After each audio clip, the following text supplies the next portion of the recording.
Begitulah pemikiran dan perjuangan Muhammad Nasir dalam merintis perguruan tinggi pertama milik bangsa Indonesia di Indonesia. Pak Nasir juga berperan besar dalam pendirian dan pengembangan sejumlah perguruan tinggi lain seperti Universitas Ibnu Khaldun Bogor, Universitas Ibnu Khaldun Jakarta, Universitas Islam Sultan Agung Semarang, Universitas Islam Bandung, Universitas Islam Sumatera Utara, Universitas Islam Riau, dan lain-lain. Pak Nasir telah ditetapkan sebagai pahlawan nasional. Nama Muhammad Nasir pun dipakai untuk Universitas Muhammad Nasir di Bukit Tinggi, Sekolah Tinggi Ilmu Dakwah Muhammad Nasir, Pondok Pesantren Muhammad Nasir, Rumah Sakit Muhammad Nasir, dan lain-lain. Andaikan saat ini Pak Nasir masih hidup dan melihat perkembangan kampus-kampus Islam tersebut, apakah Pak Nasir patut tersenyum atau menangis? Semoga Pak Nasir tersenyum dan terus memberi semangat kepada kita agar kita tidak lelah dalam berjuang mewujudkan tujuan pendidikan yang ideal. Sebagaimana diamanahkan beliau, tujuannya tak lain agar kita semua mendapatkan pahala dari ridha Allah Subhanahu wa Ta'ala karena telah menjalankan amanah dengan baik. 27 mahasiswa pendobrak tradisi. Inilah 7 anak muda pemberani pendobrak tradisi. Saya menyebut pemberani karena mereka berani memilih jalan hidup yang tidak biasa. Mereka berpikir dan memilih jalan sukses yang berbeda dengan banyak anak muda lainnya. Mereka adalah Azam Habibullah, Fatih Madini, Faris Nadani, Muhammad Fadlan Azim, Faiz Rosyadi, Ja'far Ahmad, dan Izzat Akbar Ramadhani. Pada tanggal 24 Februari 2021 lalu, 7 anak negeri Indonesia itu mulai menjalani program Mastama, Masa Ta'aruf Mahasiswa Kelas Jurnalistik Profesional, Sekolah Tinggi Ilmu Dakwah STID Muhammad Nasir di kampus utama Jalan Keramat Raya 45, Jakarta Pusat.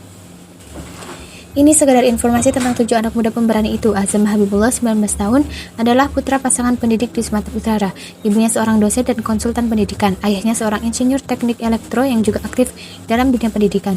Ia telah menulis 4 buku. Ia pernah terpilih untuk mempresentasikan makalahnya di Amerika Serikat, Austria, dan Turki. Tahun 2021 ini, Azam terpilih sebagai salah satu dari 9 remaja pembaharu Asoka Young Changemaker 2021. Menurut siaran pers, panitia seleksi program ini, anak-anak muda itu dipilih dengan kriteria kemampuannya dalam menawarkan solusi kreatif bagi masalah sosial dan lingkungan hidup. Azam telah menulis 4 judul buku. Buku terakhirnya berjudul Hikmah Sejarah untuk Indonesia Berkah. Depok, YPI At-Taqwa 2020. Kini sehari-hari Azam sedang menyelesaikan skripsinya di Pesantren Tinggi At-Taqwa College Depok. Ia pun telah dipercaya mengajar sejarah, menjadi imam sholat jamaah dan khatib Jumat. Lebih jauh, lihat https azamhabibullah.net.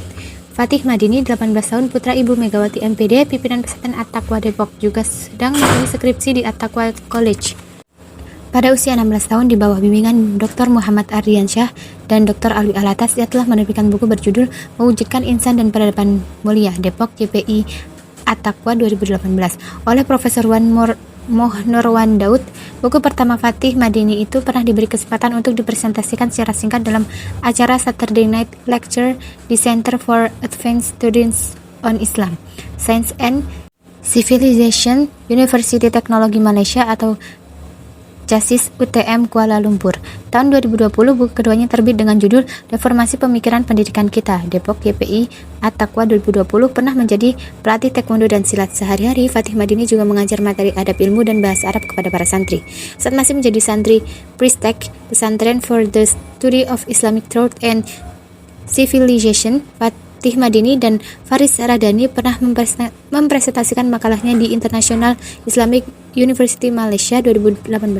Makalah Fatih Madini berjudul Abdul Somad Al-Falambani's Concept as the Solution of Muslim Internal Problem. Faris Radani, 18 tahun, adalah putra Insinyur Kusnai, seorang insinyur teknologi industri dari IPB. Faris memiliki kemampuan menulis dan bahasa Inggris yang baik. Ia pernah menerbitkan novelnya berjudul The Rosemary. Kumpulan tulisannya telah diterbitkan dalam sebuah buku berjudul Pemikiran Islam dan Tantangannya di Era Globalisasi. Muhammad Fadlan adalah putra Nurbawo almarhum, seorang wartawan perjuangan. Nurbawo juga menjabat sebagai Ketua Asosiasi Relawan Mandiri Himpunan Alumni IPB. Fadlan memiliki bakat menulis seperti ayahnya. Sehari-hari di samping mengerjakan skripsinya di At-Taqwa College, Fadlan telah dipercaya mengajar tahsin dan tahfidz Al-Quran di pesantren At-Taqwa Depok. Faiz Rosyadi adalah putra seorang guru mengaji Al-Quran. Di samping masih belajar di At-Taqwa College Depok, ia telah dipercaya melatih silat dan mengajar kitab Arab Melayu kepada para santri. Sebab sejak kelas 5 di SD At-Taqwa, ia telah mulai belajar banyak kitab Arab Melayu seperti Adabul Insan, Risalah 2 Ilmu, Gurindam 12, dan sebagainya. Izzat Akbar Ramadhani adalah putra dari Kiai Haji Syamsul Bahri, Ketua Majelis Fatwa Dewan Dakwah Islamiyah Indonesia DDII Ia pernah kuliah ilmu komputer di Perbasnas Institut Jakarta selama 5 semester. Izet juga telah berwirausaha secara mandiri, pernah bekerja di Telkom selama 6 bulan. Kini Izet dengan bimbingan ayahnya memilih untuk kuliah di kelas jurnalistik profesional Sekolah Tinggi Ilmu Dakwah Muhammad Nasir. Anak muda ketujuh adalah Ja'far Ahmad, putra dari Dr. Ahmad An-Nuri, seorang ulama Al-Quran yang juga Ketua Bidang Pengembangan Studi Al-Quran di DDI. Pendidikan tingkat SMP hingga SMA-nya ditempuh di Matafid Bina Madani. Ia telah menyelesaikan hafalan Al-Quran 30 juz. Ja'far lalu mengambil kursus bahasa Arab selama setahun di Turki, bahasa Inggris selama 6 bulan di Pare, dan juga bahasa Turki dan bahasa Korea. Itulah profil singkat 7 anak muda mahasiswi baru STID Muhammad Nasir. Kelas jurnalistik profesional STDI Muhammad Nasir dirancang oleh pimpinan DDI dan STDI Muhammad Nasir untuk membentuk kader perjuangan yang memiliki profesionalitas dalam kehidupan. Program pendidikan ini sangat serius dan tidak gratis. Mahasiswa harus membayar SPP RP 1.250.000 per bulan. Jika tidak mampu, boleh mengajukan keringanan. Di samping mengikuti kuliah reguler sesuai kurikulum program studi komunikasi dan penyiaran Islam, kelas ini langsung dibimbing oleh sejumlah tokoh nasional dan wartawan profesional. Komunikasi adalah salah satu keahlian yang sangat diperlukan untuk berkiprah di era disrupsi, di samping critical thinking, creativity, dan collaboration. Kemampuan komunikasi merupakan syarat mutlak bagi kader-kader pemimpin umat di masa mendatang. Menurut Rektor STID Muhammad Nasir, Dr. Dwi Budiman Asiroji menjelaskan bahwa STID Muhammad Nasir bukan sekedar lembaga pendidikan, tapi juga kaderisasi dai berbasis iman, takwa, dan akhlak mulia. Dalam perspektif pendidikan, STID Muhammad Nasir sejatinya telah memenuhi kriteria universitas yang sebenarnya dalam Islam, sebab disinilah mahasiswa dididik menjadi manusia yang sempurna, atau al-insan al-kulli. Mereka dididik menjadi manusia yang beriman, bertakwa, berakhlak mulia, dan berguna bagi sesama. Dalam acara penutupan Rakornas DDI 28 Februari lalu, kepada seluruh jajaran pengurus DDI se-Indonesia, saya tekankan bahwa STID Muhammad Nasir adalah salah satu kampus terbaik. Para pemimpin dan pengurus DDI tidak perlu ragu-ragu untuk menjadikan kampus STID Muhammad Nasir sebagai tujuan utama kuliah bagi anak-anak mereka. Kini zaman telah berubah, kita memasuki era disrupsi. Model pembelajaran online tak terhindarkan lagi. Informasi dan ilmu pengetahuan melimpah ruah di dunia internet. Di era seperti ini, yang utama dicari adalah kampus yang mengutamakan pembentukan kepribadian yang unggul berdasarkan iman, takwa, dan akhlak mulia. Jangan sampai kita terlambat sadar. Semoga Allah Subhanahu wa ta'ala meridhai dan menolong kita semua. Kini zaman telah berubah, kita memasuki era disrupsi. Model pembelajaran online tak terhindarkan lagi. Informasi dan ilmu pengetahuan melimpah ruah di dunia internet. Di era seperti ini, yang utama dicari adalah kampus yang mengutamakan pembentukan kepribadian yang unggul berdasarkan iman, takwa, dan akhlak mulia. Jangan sampai kita terlambat sadar. 28. PKU Dewan Dakwah, terobosan pendidikan tinggi ideal di era pandemi. Dewan Dakwah Islamiyah Indonesia DDI mulai hari ini 26/7/2021 membuka pendaftaran peserta program kaderisasi ulama PKU tingkat doktoral. Inilah salah satu contoh terobosan pendidikan tinggi ideal di era pandemi. Pendidikan ini tetap bertumpu pada model pendidikan Islam ideal dengan penekanan pada adab atau akhlak mulia dan penguasaan ilmu yang mumpuni. Para peserta PKU DDI tingkat doktoral ini akan difasilitasi dan diarahkan untuk mengambil kuliah S3 secara formal di suatu kampus yang bekerja sama dengan DDI. Yang lebih penting, para peserta PKU DDI akan diberikan pembinaan dan penguasaan ilmu pengetahuan yang diperlukan untuk menjadi ulama yang baik. Peserta PKU juga akan dibimbing untuk menghasilkan karya ilmiah, buku yang menjadi karya terbesarnya, magnum opus. Ulama yang baik adalah yang memenuhi syarat-syarat sebagai pelanjut perjuangan Rasulullah SAW, warasatul anbiya, sebab ulama adalah pewaris para nabi. Hadis ini memberi isyarat bahwa di tengah umat Islam harus senantiasa ada ulama-ulama yang mampu memimpin umat dalam melanjutkan perjuangan para nabi. Selain berilmu tinggi, mereka harus zuhud, juga hati dan pikiran mereka senantiasa bersama umat. Itu artinya keberadaan ulama dalam jumlah yang cukup merupakan kewajiban kolektif atau kifayah umat Islam. Karena itulah sejak tahun 2006 DDI telah menyelenggarakan program kaderisasi 1000 ulama PKSU yang bekerja sama dengan Badan Amil Zakat Nasional Basnas. Program itu telah menghasilkan sekitar 70 doktor dan 250-an master. Mereka telah berkiprah dalam berbagai bidang pendidikan dan dakwah di Indonesia. Setelah sekian tahun berhenti, maka PKU DDI dibuka kembali. Pembukaan ini dipicu oleh begitu banyaknya ulama-ulama kita yang dipanggil oleh Allah Subhanahu wa ta'ala selama berlangsungnya pandemi COVID-19. Kita tidak bisa berdiam diri. DDI sebagai satu lembaga dakwah warisan tokoh-tokoh dakwah di Indonesia berkewajiban mengambil langkah cepat untuk melahirkan ulama-ulama pewaris para nabi. Sabda Rasulullah SAW bahwasanya Allah Subhanahu wa ta'ala tidak akan mencabut ilmu dengan sekaligus dari manusia, tetapi Allah menghilangkan ilmu agama dengan mematikan para ulama. Apabila sudah ditiadakan para ulama, orang banyak akan memilih orang-orang bodoh sebagai pemimpinnya. Apabila pemimpin yang bodoh itu ditanya, mereka akan berfatwa tanpa ilmu pengetahuan. Mereka sesat dan menyesatkan. Hadis riwayat Muslim. Imam Al-Ghazali memberikan rumus penting tentang kehancuran dan kebangkitan masyarakat. Rakyat rusak karena penguasa rusak karena ulama rusak, dan ulama rusak karena cinta harta dan kedudukan. Jadi di samping DDI harus memperjuangkan lahirnya calon-calon penguasa atau negarawan yang baik, DDI juga harus berusaha melahirkan ulama-ulama yang baik. Sebenarnya inilah yang sejak tahun 1967 sudah dikerjakan oleh Muhammad Nasir sebagai ketua DDI pertama. Pak Nasir dan DDI telah mengirimkan ratusan kader-kader ulama ke Timur Tengah dan ke berbagai perguruan tinggi. Jadi DDI telah memiliki tradisi kaderisasi ulama yang sangat panjang. Kepemimpinan DDI sekarang hanya melanjutkan perjuangan yang telah dilakukan para pendahulu di DDI. Tentu saja diperlukan inovasi baru dalam proses kaderisasi ulama di era disrupsi ini. Kemudahan memperoleh informasi harus didasari dengan adab yang kuat, yakni kemampuan dalam memilih dan memilah informasi serta menggunakannya untuk kemaslahatan diri, keluarga, dan masyarakat. Salah satu keinovasan program kaderisasi ulama PKU DDI adalah penekanan kepada pembentukan pribadi ulama pejuang dai yang memiliki kepedulian, kemampuan dakwah yang baik. Karena itulah di samping kuliah S3 formal dalam PKU DDI kali ini, para mahasiswa akan dibekali dengan ilmu-ilmu dan keterampilan penting yang diperlukan untuk mereka mampu menjadi ulama yang baik.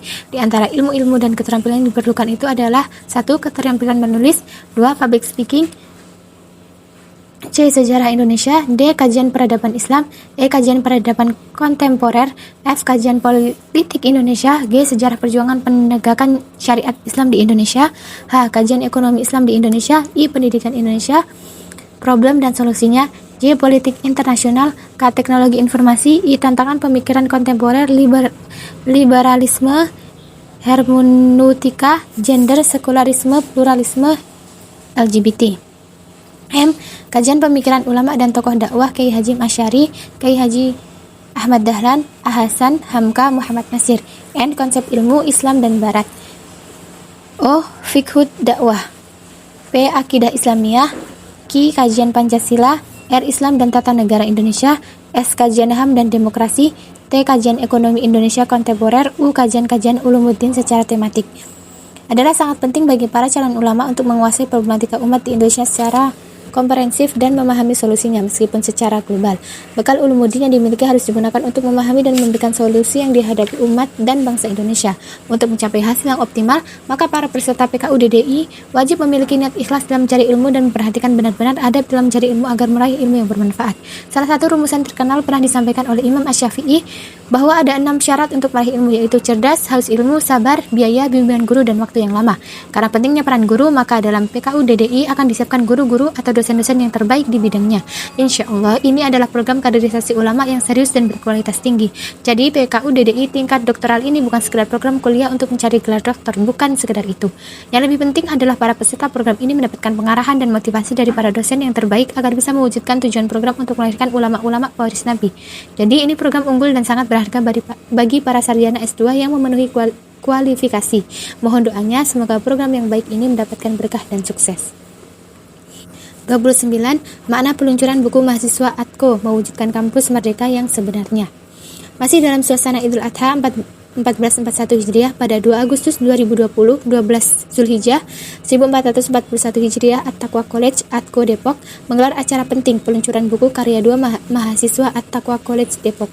Acara juga disertai dengan diskusi bertema beradab dan berkairah di usia belia. Ini acara penting dan bersejarah. Sebab 2 buku karya mahasiswa ATKO, Azam Habibullah dan Fatih Madini adalah buku yang berisi gagasan-gagasan penting tentang perbaikan umat Islam dan bangsa Indonesia. Buku Azam berjudul Hikmah Sejarah untuk Indonesia Berkah. Buku ini berisi untayan hikmah berbagai peristiwa sejarah yang ditulis dengan apik oleh penulisnya dengan satu tujuan mengambil ibroh dari peristiwa masa lalu. Kesadaran sejarah adalah satu keharusan bagi anak-anak muda, sebab dengan memahami sejarah yang benar, mereka akan mampu meneruskan pandangan dan program hidup mereka dengan benar pula. Dengan bahan bacaan yang cukup kaya dan bahasa yang renyah, Azam mampu menghadirkan kisah-kisah sejarah bukan sekedar peristiwa masa lalu tanpa makna. Sebelumnya, Azam telah menulis 2 novel dan 1 buku motivasi. Pemilik blog www.azamhabibullah.net ini sudah dikenal sebagai anak muda kreatif yang selalu mengajak anak-anak muda Indonesia menjadi anak muda hebat. Sejak menjalani kuliah di ATKO mulai Desember 2019, Azam dan para mahasiswa ATKO Angkatan 1 telah mengikuti sejumlah mata kuliah seperti Islamic Worldview, Kristologi, Pengantar Filsafat Islam, Konsep Pendidikan Islam, Sejarah Peradaban Barat, Bahasa Arab, Bahasa Inggris, Sejarah Sains Islam, Sejarah Peradaban Islam, Filsafat Yunani, Islamic Logic, Reading buku Islam dan Sekularis dan kitab Ihya Ulumuddin bab ilmu, sejarah politik Indonesia, sejarah perjuangan umat Islam Indonesia, sejarah Wali Songo, Al-Quran dan ibadah. Ia juga mengikuti kuliah singkat tentang sosok dan pemikiran Haji Agus Salim serta pengantar ilmu kalam. Para dosen yang telah mengajar antara lain Dr. Adian Husaini, Dr. Syamsuddin Arif, Dr. Muhammad Ardiansyah, Dr. Swidat Haris Susmana, Dr. Nirwan Syarif Syafrin, Adenin Arman MA, Insinyur Aris Wibowo MPI, Insan L. Moko Kinta, Dr. Tiar Anwar Bahtiar, Dr. Alwi Alatas, Dr. Muhammad Isa Ansori, Dr. Henry Salahuddin, Dr. Budi Handrianto, Dr. Rahmatul Husni, dan Hannibal Wijayanta. Azam juga telah mengikuti kuliah internasional bersama Prof. Wan Nurwan Daud di Depok dan juga seminar internasional tentang pemikiran Prof. Nauquib Al-Atas di Kuala Lumpur. Di samping mengikuti kuliah dan ujian, Azam dan para mahasiswa ATKO lainnya harus membuat laporan harian tentang pelaksanaan salat berjamaah, tadarus Al-Quran dan sejumlah ibadah sunnah lainnya seperti sholat tahajud dan sholat duha.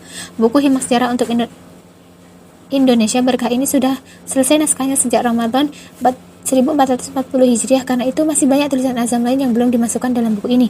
Insya Allah akan diterbitkan buku-buku karya berikutnya. Apalagi semakin banyak mata kuliah yang diikuti di ATKO, meskipun hingga kini ia harus mengikuti kuliah online dari Medan. Perjalanan kuliah Azam, Habibullah dan kawan-kawannya di ATKO merupakan suatu upaya perwujudan konsep kampus atau universitas merdeka yang sebenarnya. Di kampus inilah para mahasiswa diberikan menjadi insan merdeka dalam arti yang hakiki sebenarnya. Di sinilah mereka dilatih hanya menjadi hamba Allah dan Khalifatullah fil ard, bebas dari penghambaan kepada hawa nafsu dunia. Kepada mereka selalu ditekankan pentingnya niat ikhlas dan kesungguhan dalam mencari ilmu untuk membentuk manusia yang baik, al-insan al-adabi. Kepada mereka beberapa kali saya sampaikan bahwa jika mereka tidak ikhlas dan tidak bersungguh-sungguh dalam membidik adab atau akhlak mulia, menjalankan ibadah dan dalam mencari ilmu, maka lebih baik mereka kuliah di kampus konvensional, sebab kuliah di ATKO tidak gratis dan tidak mendapatkan gelar akademik. Azam paham akan konsekuensi kuliah di ATKO. Ia mengaku memilih bergabung dengan ATKO untuk mendalami adab dan pemikiran Islam khususnya. Di era disrupsi, adab dan ilmu yang bermanfaat lebih diutamakan ketimbang gelar akademik. Target keilmuan dan kesarjanaan mereka bukan sampai S1, tetapi formalnya sampai S3, tetapi karya ilmiah yang nyata lebih diutamakan. Buku kedua yang diluncurkan pada 2 Agustus 2020 berjudul Reformasi Pemikiran Pendidikan Kita, karya Fatih Madini. Umurnya pada September nanti genap 18 tahun. Ini adalah buku kedua Fatih Madini setelah buku pertamanya berjudul Mewujudkan Insan dan Peradaban Mulia tahun 2018. Buku tersebut telah disampaikan di berbagai lembaga pendidikan. Juga pernah diberi kesempatan oleh Prof. Wan Nurwan Daud untuk disampaikan secara diringkas dalam forum Saturday Night Lecture di Kasis UTM Kuala Lumpur. Berbeda dengan Azam yang bergabung dengan pesantren At-Taqwa di tingkat perguruan tinggi, Fatih Madini Imat telah menjalani pendidikan di At-Taqwa sejak kelas 5 SD. Sejak itu, ia sudah menamatkan berbagai kitab adab seperti Adabul Insan, Adabul Alim wal Muta'allim, Ta'alimul Muta'allim, Bidayatul Hidayah, Gurindam 12, Ihya Ulumuddin bab ilmu, dan sebagainya. Imat pun sangat akrab dengan pemikiran Prof. Nauquib Al-Atas dan Prof. Wan Nurwan Daud. Karena itu, berbagai gagasan reformasi pemikiran pendidikan telah banyak ditulisnya dalam bentuk makalah dan artikel-artikel ilmiah. Buku keduanya ini merupakan komplikasi pemikirannya selama beberapa tahun. Tema inilah yang menjadi perhatian utamanya dalam berbagai tulisannya selama ini. Dengan terbitnya 2 buku penting karya mahasiswa ATKO Depok ini, maka semakin meyakinkan kami bahwa kampus ATKO telah berpijak di atas konsep universitas yang benar dalam Islam. Inilah harapan Prof. Wan Nurwan Daud saat menyokong konsep dan aplikasi ATKO. Insyaallah At-Taqwa College will continue the great and integrated tradition of Islamic education, especially the independent spirit of Iman, Zarkashi, Ed Gontor, and the comprehensive intellectual, ethical and civilization vision of Prof. SMN Al-Atas at Istak is the service our wholehearted support. Mohon doanya. 30. Mengenal kampus-kampus berbasis akhlak mulia. Pada hari Sabtu 19/6/2021, Asosiasi Kampus Berbasis Akhlak Mulia (AHBAM) menggelar acara pengenalan kampus-kampus berbasis akhlak mulia. Alhamdulillah, acara memulai media online itu dihadiri sekitar 120 peserta. Pada acara itu, sejumlah kampus Islam yang hadir memperkenalkan dirinya. Banyak di antara mereka yang memiliki program kuliah unggulan dan sudah terbukti melahirkan alumni yang bermanfaat bagi masyarakat. Sebagian profil anggota AHKAM dapat disimak dalam bab ini, https://ahkam or profil anggota AHBAM. Acara ini merupakan kelanjutan musyawarah nasional 1 Akbam di Kota Solo, Jawa Tengah yang mengambil tema Momentum Kebangkitan Perguruan Tinggi Islam. Semangat utama adalah bagaimana kampus-kampus Islam memanfaatkan peluang besar untuk bangkit menjadi perguruan tinggi terbaik. Di saat semakin membudayakan metode pembelajaran daring atau online, maka PTI memiliki potensi yang tidak dimiliki perguruan tinggi sekuler, yaitu potensi penanaman iman dan akhlak mulia dalam acara Sabtu malam itu.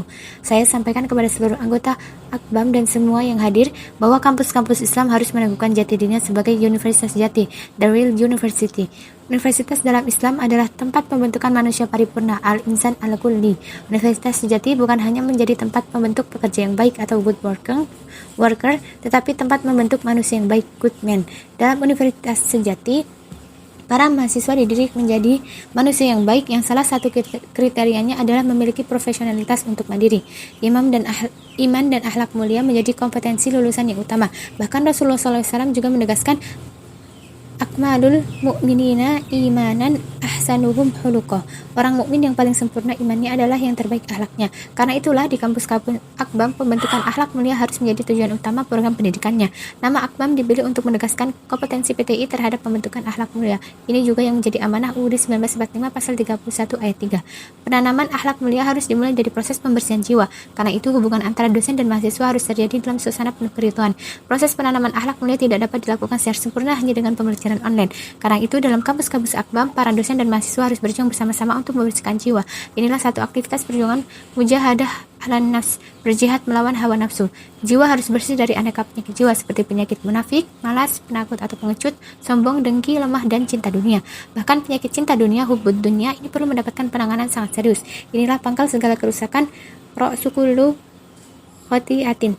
Karena itu, kampus-kampus Akbam harus memperhatikan masalah niat dalam mencari ilmu. Jika salah niat dan salah adab dalam mencari ilmu, maka mahasiswa tidak akan mendapatkan ilmu yang bermanfaat.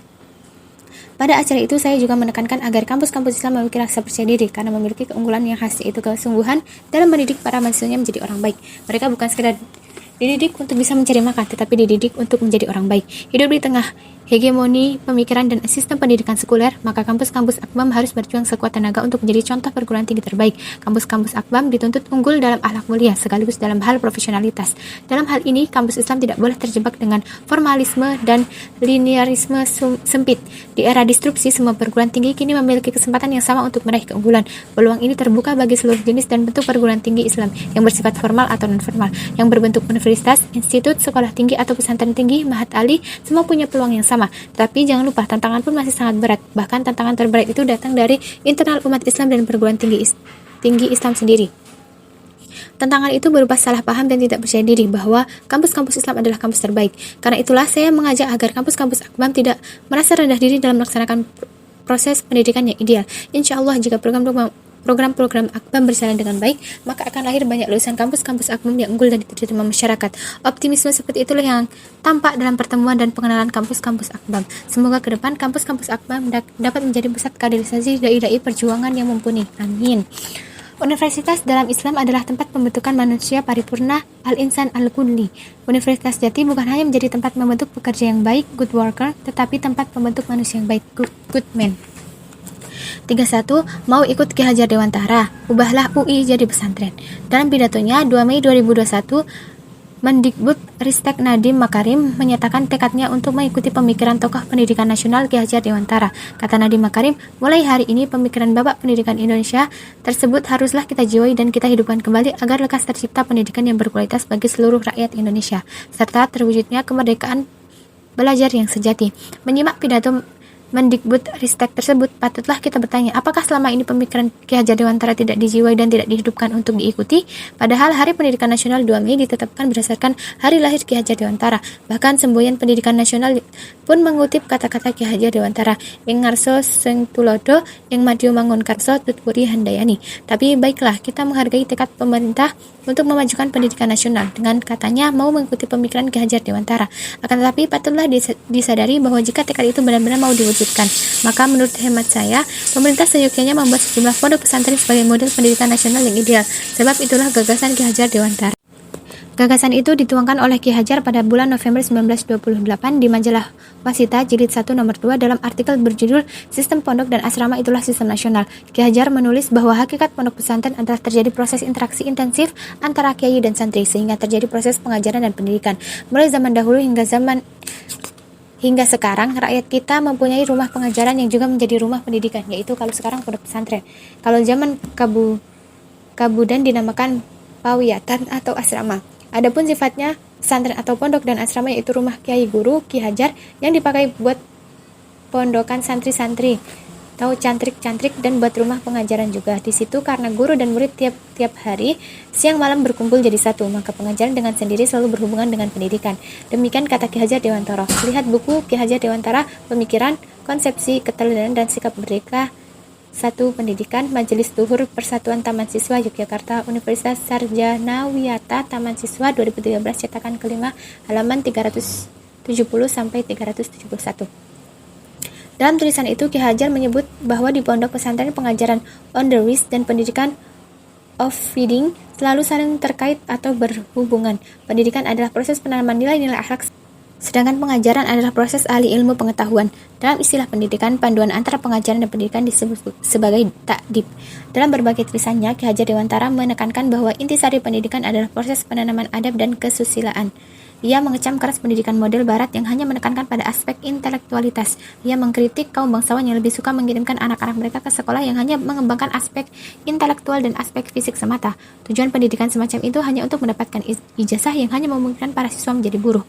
Dan patut dicatat, Ki Hajar sangat kritis terhadap sistem pendidikan Eropa yang mengabaikan kecerdasan budi pekerti hingga menimbulkan penyakit intelektualisme, yakni mendewa-dewakan angan-angan. Kata Ki Hajar, semangat mendewa-dewakan angan itu menimbulkan kemurkaan diri dan kemurkaan benda. Kemurkaan diri dan kemurkaan benda atau individualisme dan materialisme itulah yang menyebabkan hancurnya ketentraman dan kedamaian di dalam hidupnya masyarakat. Ibid halaman 149. Bukan hanya itu, sistem pendidikan barat menurut Ki Hajar Dewantara akan membawa bangsa kita terus bergantung kepada bangsa-bangsa barat. Pendidikan dalam semangat kolonial telah mencegah terciptanya masyarakat sosial mandiri dan merdeka lahir batin, hanya menghasilkan suatu kehidupan yang tergantung kepada bangsa-bangsa barat. Karena itulah Ki Hajar Dewantara sangat menekankan makna mendidik dan pendidikan. Mendidik menurut Ki Hajar berarti menuntun tumbuhnya budi pekerti dalam hidup anak-anak kita, supaya mereka kelak menjadi manusia pribadi yang beradab dan bersusila. Ibid halaman 482. Sedangkan pengajaran adab menurut Ki Hajar Dewantara bermaksud memberi macam-macam pengajaran agar seutuhnya jiwa anak terdidik bersama-sama dengan pendidikan jasmaninya. Ibid halaman 467. Karena itu, hakikat pendidikan adalah menuntut segala kekuatan kodrat yang ada pada anak-anak itu agar mereka sebagai manusia dan sebagai anggota masyarakat dapatlah mencapai keselamatan dan kebahagiaan yang setinggi-tingginya. Ibid halaman 20. Jadi menurut Ki Hajar Dewantara, intisari pendidikan adalah penanaman adab untuk membentuk manusia yang berpribadi dan beradab, dan pondok pesantren merupakan sistem ideal yang dapat mewujudkan tujuan pendidikan tersebut. Karena itu, sudah sepatutnya pondok pesantren menjadi perhatian serius dari pemerintah. Dalam hal ini, bukan hanya menjadi kewenangan Kementerian Agama, tapi juga menjadi kewenangan Kemendikbudristek. Pemerintah perlu membangun pondok-pondok pesantren ideal yang bisa dijadikan sebagai model pondok pesantren ideal.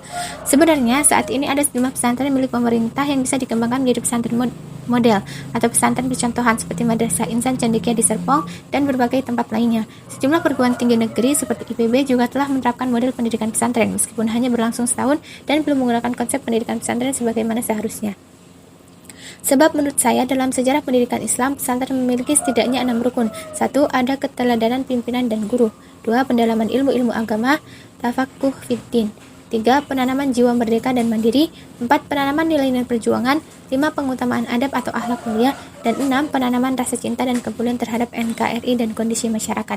Jika gagasan ini dikembangkan, maka sudah saatnya kampus-kampus di Indonesia mengembangkan diri menjadi pondok pesantren.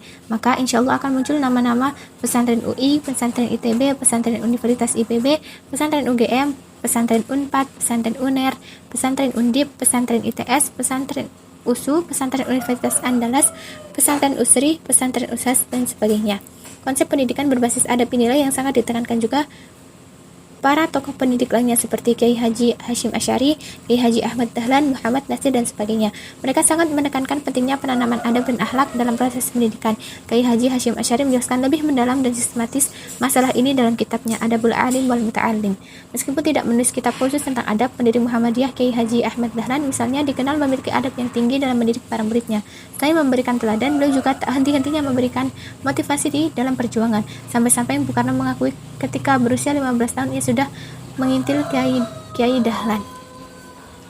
Tokoh Persatuan Islam Persis Hasan pun sangat menekankan adab guru murid dalam pendidikannya. Ia menulis buku berjudul Kesopanan Tinggi dan juga diktat berjudul Hai Putraku tahun 1946. Raja Ali Haji mengubah pentingnya masalah adab dan akhlak ini dalam Gurindam 12 dan sebagainya.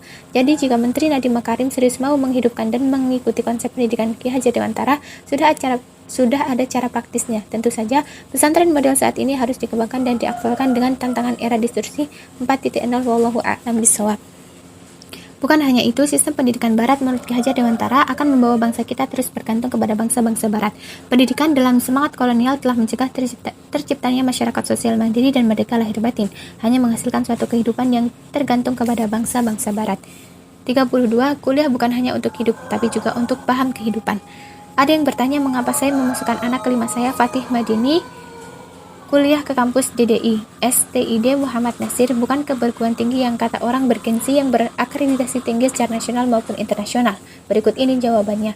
Dalam kitabnya Adabul Alim wal Muta'allim, Kiai Haji Hashim Asy'ari mengutip kisah Imam Syafi'i dalam mengejar adab. Suatu saat Imam ditanya bagaimana kiatnya dalam mengejar adab, Imam Syafi'i pun menjawab, aku terus mencarinya, laksana seorang ibu yang mencari anak satu-satunya yang hilang. Jadi betapa beradabnya Imam Syafi'i. Ia telah memahami bahwa untuk meraih adab harus dilakukan dengan amat sangat serius. Mencari adab bukan kerjaan sambilan. Dalam kondisi apapun, seorang ibu akan mendahulukan usaha mencari anak satu-satunya yang hilang. Pekerjaan lain akan ditinggal. Mencari anak tunggal yang hilang itulah prioritas utamanya.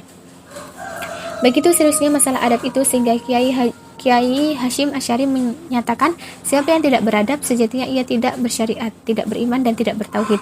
Prof. Syekh Muhammad Naqib Al-Atas menyatakan, the fundamental element inherent in the Islamic concept of education is the inculcation of adab.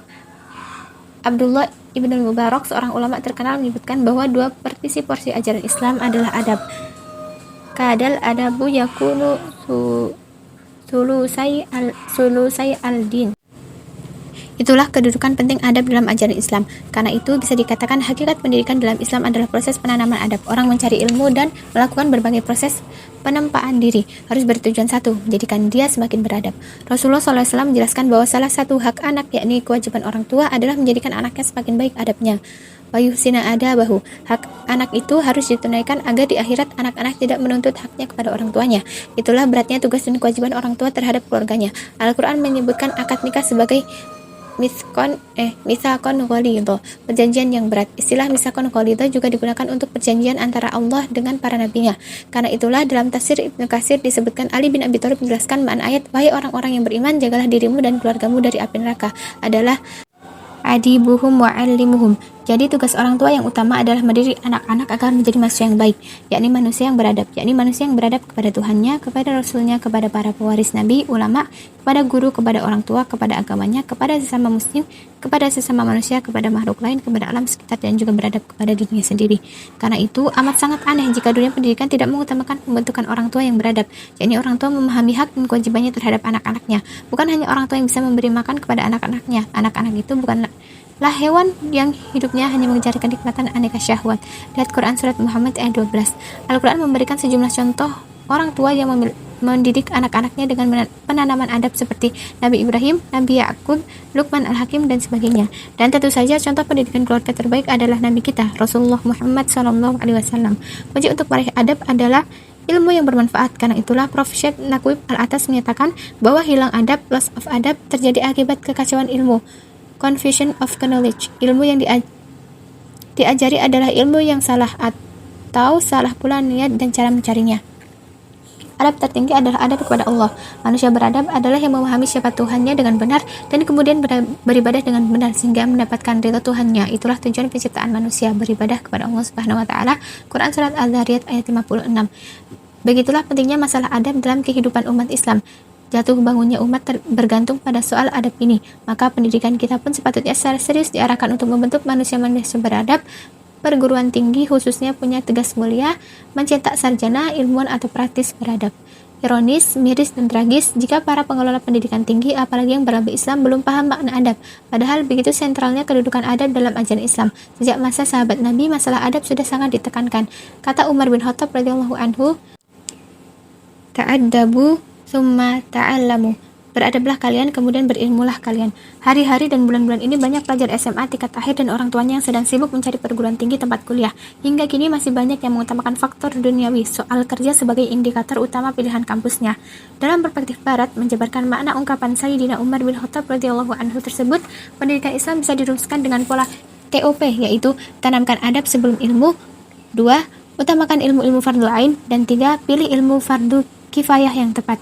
Untuk beradab, pelajar atau mahasiswa harus beradab dalam mencari ilmu. Karena itu, yang pertama kali harus dipahami adalah konsep ilmu dalam Islam, sehingga ia bisa beradab terhadap ilmu. Imam Al-Ghazali membagi ilmu yang wajib diraih menjadi 2, ilmu fardhu ain dan ilmu fardhu kifayah.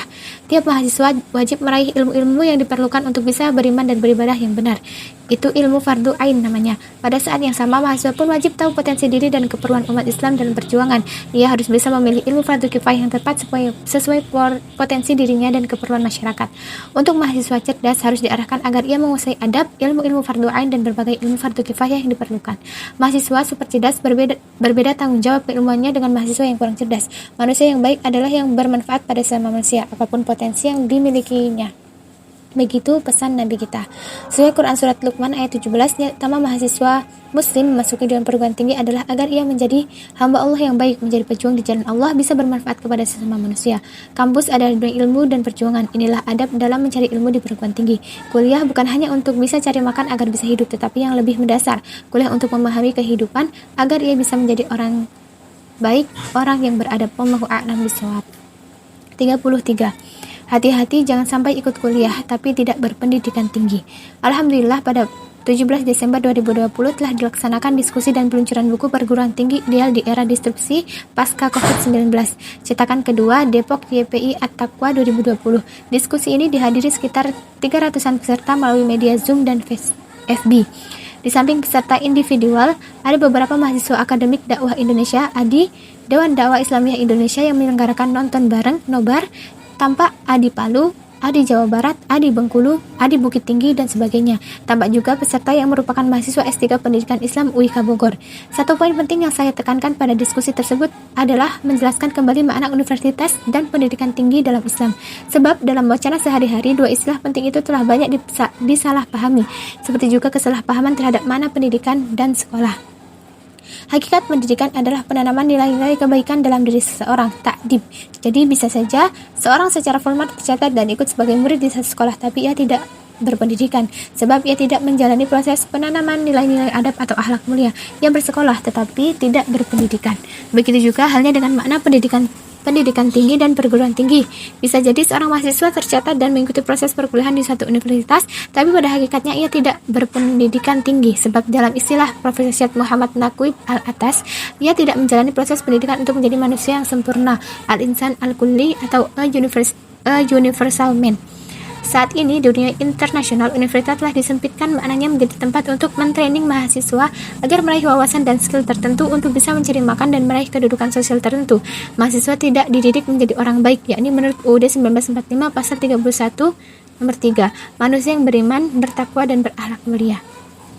Jadi betapa banyak orang salah paham tentang makna universitas dan pendidikan tinggi. Karena itulah, tidak heran jika banyak mahasiswa yang ikut kuliah tetapi akhirnya ia tidak berpendidikan tinggi.